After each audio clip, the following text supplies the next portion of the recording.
வாழ்க்கையில் ஒரு நபர் கோவத்தை அடக்கிறது மூலமாக அவருடைய வாழ்க்கையில் அமைதியை கொண்டு வந்திருக்காருங்க. இப்படி அமைதியை கொண்டு வரப்போ அவருடைய வாழ்க்கையில் எந்த மாதிரி மாறுதல்கள் உண்டாகுதுன்னு இந்த கதையில் நம்ம பார்க்கலாம். வாங்க வீடியோக்குள்ளே. நான் உங்கள் Saranya. Welcome to AK talks. ஒரு ஊரில் புத்தர் வாழ்ந்துக்கிட்டு வராரு.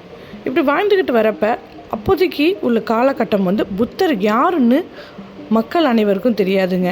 அதாவது அந்த ஊரை தவிர வெளி ஊரில் உள்ள மக்கள் யாருக்கும் புத்தர்னா யாருன்னு தெரியாது. புத்தர் அந்த ஊர் மக்களுக்காகனே வாழுறாரு. அந்த மக்களுக்குன்னு அறிவுரைகள் கொடுக்குறாரு, போதனைகள் நிறைய கொடுக்குறாரு. இந்த மாதிரி நிறைய தியானத்தில் ஈடுபட்டுக்கிட்டு வராருங்க. இந்த மாதிரி இருக்கிறப்ப ஒரு நாள் என்ன ஆகுதுன்னா, புத்தர்கிட்ட ஒருத்தர் வராரு. இவர் யாருன்னா அந்த ஊர்லேயே ஒரு பெரிய போர் வீரர். இந்த இடத்துல தான் புத்தர் எப்போதுமே தியானம் இருப்பார். அதாவது ஒரு பெரிய ஆலமரத்துக்கு அடியில் தான் புத்தர் எப்போதும் தியானம் இருப்பார். இப்படி தியானத்தில் இருக்கிறப்ப தான் இந்த போர் வீரர் புத்தரை பார்க்குறதுக்காக வந்திருக்காரு. புத்தர் கேட்குறாரு, என்னப்பா உனக்கு வேணும் அப்படின்னு கேட்குறாரு. உடனே இந்த போர் வீரர் சொல்கிறாரு, அவருடைய கண்கள் மூலமாகவே அவருக்கு என்ன வேணுங்கிறத புத்தர்கிட்ட சொல்கிறாரு. அவருடைய கண்கள் எப்படி இருந்துச்சுன்னா கோரமாக இருந்தது, ஒரு மாதிரி சிவந்த கண்கள். இதை பார்த்தோன்னே புத்தர் புரிஞ்சுக்கிட்டாரு. இந்த மனிதர் ரொம்ப கோவத்தில் இருக்கிறதா புத்தர் புரிஞ்சுக்கிட்டாரு. இப்போதைக்கு புத்தர் கேட்குறாரு, உனக்கு என்னப்பா வேணும் அப்படின்னு கேட்குறாரு. உடனே இந்த நபர் இருக்கார்ல, இந்த இராணுவ வீரரோட பேர் தக்ஷாக்கா.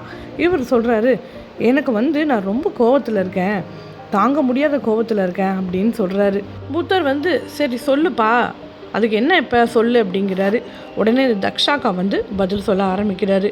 எனக்கு கோபம் அதிகமாக வர்றதுக்கு காரணம் ஒன்று இருக்குது அப்படின்னு தன் கையில் உள்ள லெட்டர் ஒன்று வச்சுருக்காரு. அந்த லெட்டரை எடுத்து புத்தர்கிட்ட காட்டுறாரு. இப்போ புத்தர் அந்த லெட்டரை வாங்கி படிக்கிறாரு. அந்த லெட்டரில் என்ன எழுதியிருக்குன்னா, இந்த போர் வீரர் இருக்கார்ல, இவரை பற்றி தரைக்குறைவாக எழுதிருக்கு, இவரை பற்றி கேவலமாக எழுதிருக்கு அந்த லெட்டரில். இதை தாங்க முடியாமல் அவருக்கு அவதூறாகவும் நிறைய செய்திகள், இவரை பற்றி தவறான செய்திகள் அவதூறாக இருக்குது. இதை அவரால் பொறுக்க முடியல. நம்ம எவ்வளோ ஒரு நல்ல மனிதனாக இருக்கோம், நம்மளை பற்றி இவ்வளோ தவறாக எழுத காரணம் என்ன அப்படின்னு சொல்லிட்டு அவருக்கு அந்த ஆத்திரம் தாங்காமல் புத்தர்கிட்ட சொல்கிறாரு. புத்தர் ஒன்னே, சரிப்பா அந்த லெட்டரை வாங்கி கையில் வச்சுக்கிட்டு நீ வா, என் பக்கத்தில் முதல்ல அமைதியாக உட்காரு அப்படின்னு புத்தர் சொல்கிறாரு. இப்போது இந்த தக்ஷாக்காவோட கண்ணையும் பார்க்குறாரு. கண்ணை பார்த்த உடனே அவருக்கு தெரியுது ரொம்ப கோபத்தில் இருக்கார். அந்த கோபம் இன்னும் அமைதி பெறலை அப்படிங்கிறது புத்தர் உணர்றாரு. புத்தர் உடனே அந்த தக்ஷாக்கிட்ட கேட்க ஆரம்பிக்கிறாரு, உன்னை பற்றி இந்த லெட்டரில் ஒருத்தவர் இவ்வளோ தரைக்குறைவாக எழுதியிருக்காருன்னா அப்போதைக்கு ஏதாவது ஒரு காரணம்னு ஒன்று இருக்கும், ஏதாவது காரணம் உனக்கு தெரிஞ்ச காரணங்கள் ஏதாவது தெரிஞ்சிச்சுன்னா நீ சொல்லலாம் அப்படின்னு புத்தர் கேட்குறாரு. இப்போ இந்த தக்ஷாக்கா சொல்ல ஆரம்பிக்கிறாரு. என்ன சொல்ல ஆரம்பிக்கிறாருன்னா, எனக்கு சின்ன வயசுலேருந்தே நிறைய பேருக்கும் எனக்கும் நிறைய மனஸ்தாபங்கள் வந்திருக்கு. இந்த மாதிரி நிறைய பேர் என்னை மனசு நோக்கும்படி பேசியிருக்காங்க, நானும் அந்த மாதிரி நடந்திருந்திருக்கேன் அப்படின்னு சொல்லி தனக்கு நடந்த எல்லா கசப்பான விஷயங்களை பற்றியுமே புத்தர்கிட்ட சொல்ல ஆரம்பிக்கிறார். தன்னுடைய நண்பர்களை பற்றி, தன்னுடைய உறவினர்களை பற்றி, இந்த மாதிரி கசப்பான அனுபவங்கள் என்னென்ன நடந்துச்சோ அது எல்லாத்தையுமே புத்தர்கிட்ட இப்போ சொல்லி முடித்த உடனே இந்த தக்ஷாக்காவுக்கு மனம் கொஞ்சம் அமைதியாக இருக்குங்க. இப்போது புத்தர் அவருடைய போதனைகளை இந்த போர் வீரர்கிட்ட சொல்ல ஆரம்பிக்கிறாரு. எப்பா, நீ ரொம்ப கோபமாக இருக்க அப்படிங்கிறத நான் உணர்றேன். ஒன்று நீ புரிஞ்சுக்க, நீ கோபப்படணும் அப்படிங்கிறதுக்காக தான் அந்த லெட்டரையே உன்னை அவங்க உன்னை பற்றி அவதூறாக எழுதியிருக்காங்க. அதனால் நீ கோபம் கொள்ளணும்னு அவசியம் கிடையாது. நீ இந்த லெட்டரில் எழுதியிருக்கிறத பார்த்துட்டு நீ கோபப்பட்டினா மேலும் உன் மனசை அமைதியற்றதாக ஆக்கணும்னு அவங்க நினைக்கிறாங்க. இதன் மூலமாக நீ நிறைய தவறான செயல்களை செய்யணும் அப்படின்னு அவங்க எதிர்பார்க்குறாங்க. அதனால் அதுக்கெல்லாம் நீ செவி சாய்க்கக்கூடாது அப்படின்னு புத்தர் அமைதியாக அந்த கோபத்தை அவ்வளோ அழகாக எடுத்து சொல்லிகிட்டு இருக்காருங்க. அப்புறம் புத்தர் அந்த போர் வீரரை பார்த்து சில கேள்விகளும் கேட்குறாருங்க. எப்பா, நீ இவ்வளோ கோபமாக இருக்கன்னு தெரியுது, இவ்வளோ கோபங்கள் நீ படுறதுனால உனக்கு என்ன ஆயிட போகுது? இந்த கோபங்களை வச்சுக்கிட்டு நீ என்ன பண்ண போகிற? இந்த கோபத்தை அவங்க உண்டாக்குறதுக்கு காரணமே ஒன்றை தூண்டி விட்டு தவறான பாதையில் ஒன்றை போக வைக்கணும் அப்படிங்கிறது தான் அவங்களுடைய நோக்கமாக இருக்குது. இப்போ சொல்லு, இந்த கோபத்தை வச்சுக்கிட்டு நீ என்ன பண்ண போகிறேன்னு சொல்லு அப்படின்னு இந்த போர் வீரர்கிட்ட புத்தர் கேள்வி கேட்குறாரு. போர் வீரருக்கு ஒன்றுமே புரியல. ஏன்னா இது வரைக்குமே இந்த கேள்வியை யாருமே கேட்டது கிடையாது. ஊர் மக்களுமே இந்த போர் வீரரை ஒரு கோபக்காரராக தான் பார்த்துருக்காங்க. யாராவது ஏதாவது சொல்லிட்டாங்கன்னா இந்த போர் வீரருக்கு அப்படி ஒரு கோபம் அதிகமாகும். கோபத்தை முன் நிறுத்தியே இந்த போர் வீரர் அவருடைய வாழ்க்கையை வாழ்ந்துட்டு இருந்திருக்காரு.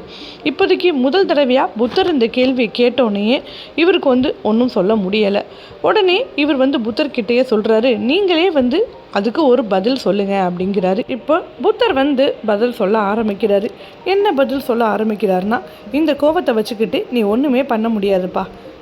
இந்த கோபத்தால் நிம்மதியவும் உன்னோட அமைதியவும் தான் நீ இழக்க நேரிடும். அதனால் நீ ஒன்று பண்ணு, என்னுடைய ஆசிரமத்தில் நீ ஒரு வாரம் தங்கு. இந்த கோபத்தை பற்றி நான் டெய்லியும் உனக்கு ஒரு பாடம் மாதிரி எடுக்கிறேன். என்னோடய போதனைகளை நீ தொடர்ந்து கேளு, உன்னுடைய மனமானது நிச்சயம் மாறும் அப்படிங்கிறாருங்க. இந்த போர் வீரரும் அதுக்கு சம்மதிக்கிறாரு. இப்போ இந்த போர் வீரரும் புத்தர்கிட்ட தினமும் போதனைக்காக போகிறாரு. அதாவது தன்னுடைய கோபத்திற்காக.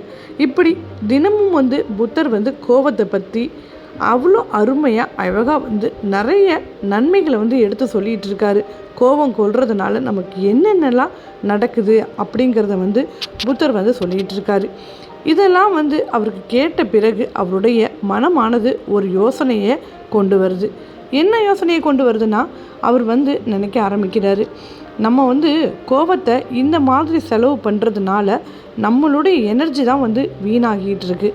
இந்த எனர்ஜியவே நம்ம ஒரு நல்ல சேவ் பண்ணி வேறு ஒரு வழியில் கொண்டு போனால் எப்படி நம்ம வாழ்க்கை எவ்வளோ சூப்பராக அமையும் அப்படிங்கிற ஐடியா இவருக்கு கிடைக்கிது. இந்த போதனைகளுக்கெல்லாம் அப்புறம் இந்த ஐடியா அவருக்கு கிடைக்கிது. இப்போ மாதங்கள் கடந்து போகுது. ஒரு நாள் என்ன ஆகுதுன்னா, அந்த கிராமத்தில் நிறைய புயல் காற்று அடிக்க ஆரம்பிக்குது. இந்த புயல் காற்று அடிக்க ஆரம்பித்தோடனே அங்கே உள்ள மக்கள் எல்லாமே என்ன செய்யறதுன்னு தெரியாமல் உணவுக்கும் சரி தண்ணீருக்கும் சரி எல்லாத்துக்குமே தவிச்சு போயிடுறாங்க. உடனே இந்த போர் வீரர் மட்டும் அந்த இடத்துல அவருடைய மனதை பக்குவமாக கையாளுறாருங்க. அதாவது எப்போதுமே இந்த போர் வீரர் கோவப்படக்கூடிய ஒரு நபராக தான் அந்த கிராமத்தில் உள்ள மக்கள் எல்லாருக்குமே தெரியும். ஆனால் அன்னைக்கு இவர் மனதை அப்படி ஒரு அமைதி நிலைமையில் வச்சுக்கிட்டு கோபம் படாமல் அந்த அடுத்த புயல் வந்ததுக்கப்புறம் அடுத்து நம்ம என்ன செய்யணும் அப்படிங்கிறத அவர் அழகாக டிசைட் பண்ணுறாருங்க. டிசைட் பண்ணி என்ன பண்ணுறாருன்னா, அந்த கிராமத்தில் உள்ள மக்கள் எல்லாருமே தனித்தனி குழுவாக பிரித்து எல்லாருக்குமே உதவிகளை செய்கிறாருங்க. செய்கிறது மட்டும் இல்லாமல் எல்லாருமே ஒரு பாதுகாப்பான இடத்துலையும் தங்க வைக்கிறாரு. இப்படி செஞ்சதுக்கப்புறம் அந்த ஊர் மக்கள் இவரை பார்க்குற கண்ணோட்டமே முற்றிலும் மாறி போகுதுங்க. ஏன்னா அந்த ஊர் மக்களுக்கு இவர் ஒரு கோபக்காரராக தான் தெரியும். இப்போதைக்கு முதல் முறையாக இந்த மாதிரி ஒரு நல்ல விஷயத்தை ஊர் மக்களுக்காக இவர் செஞ்சப்ப அந்த ஊர் மக்களே இவர் ஒரு கடவுள் மாதிரி பார்க்குது. இப்போ இந்த கதை மூலமாக நம்ம ஒன்று தாங்க தெரிஞ்சுக்கிட்டோம். கோபப்படுறது மூலமாக ஒரு நபர் எந்த மாதிரி வாழ்க்கையை வேணால் வாழலாம், கோபப்படுறதுனால எந்த வாழ்க்கையை வாழலாம், கோபத்தை கண்ட்ரோல் பண்ணுறது மூலமாக எந்த மாதிரி வாழ்க்கையை அவர் வாழலாம் அப்படிங்கிறத நம்ம தாங்க முடிவெடுக்கணும். இந்த கோபங்கிறது ஒரு தீ மாதிரிங்க. இந்த தீயை வச்சு நம்ம ஒரு காட்டு தீயை கூட நம்ம உருவாக்கலாம். அதே சமயத்தில் இந்த கோபத்தை நம்ம நல்ல வழியில் பயன்படுத்தணும்னா ஒரு சமையல் சமைக்கிறதுக்கு கூட இந்த தீயை நம்ம எப்படி பயன்படுத்துவோம், அந்த மாதிரி இந்த கோபத்தை நம்ம கண்ட்ரோல் பண்ணுறது மூலமாக இந்த மாதிரி கூட நம்ம பயன்படுத்தலாங்க. இந்த கோபத்தை வச்சு ஒன்று காட்டு தீயை உருவாக்க போகிறோமா, அப்படி இல்லைன்னா நம்ம சமையல் சமைக்க போகிறோமா, அதை தாங்க எந்த வழியை நம்ம தேர்ந்தெடுக்கணும் அப்படிங்கிறது நம்ம கையில் தாங்க இருக்குது. இது வரைக்குமே இந்த வீடியோவை பொறுமையாக பார்த்தவங்க எல்லாருக்குமே கோடான கோடி நன்றிகள். வீடியோ பிடிச்சிருந்துச்சுன்னா வீடியோக்கு ஒரு லைக் கொடுங்க. இது வரைக்கும் சேனலை யாராச்சும் சப்ஸ்கிரைப் பண்ணாமல் இருந்தீங்கன்னா தயவு செஞ்சு சேனலையும் சப்ஸ்கிரைப் பண்ணிக்கோங்க. அண்ட் உங்கள் ஃப்ரெண்ட்ஸ் அண்ட் ஃபேமிலிக்கு இந்த வீடியோவை ஷேர் பண்ணுங்கள். தேங்க்யூ.